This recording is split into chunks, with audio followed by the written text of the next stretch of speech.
நம்ம அவரை நோக்கி கூப்பிடும்போது எப்படி கூப்பிடணுமா, உண்மையாக கூப்பிடணும். ஏதோ கடமைக்காக கூப்பிடக்கூடாது. ஐயோ தேவை இருக்குது தேவைக்காக மட்டும் கூப்பிடக்கூடாது.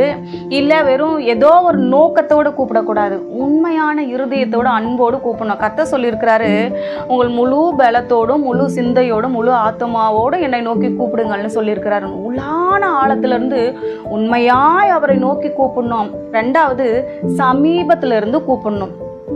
ஏன், நம்ம எவ்வளவுக்கு எவ்வளோ தூரமாக இருக்கிறோமோ அவ்வளவுக்கு அவ்வளவு நம்ம அதிகமாக சத்தம் போட்டு கூப்பிட வேண்டிய சூழ்நிலை இருக்குது.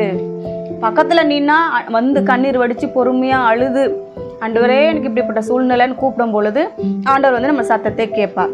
இதே கொஞ்சம் தூரம் நம்ம விட்டு தூரம் விலகி இருக்கிறாருன்னு வச்சுக்கோங்க, எப்படி கூப்பிடணுமா, நம்ம சத்தமிட்டு கூப்பிடணுமா. ஏன்னா நம்ம அவரை விட்டு தூரமாக இருக்கிறோம். இதுக்கும் உங்களுக்கு ஒரு வசனத்தை வாசித்து காட்ட விரும்புகிறேன்.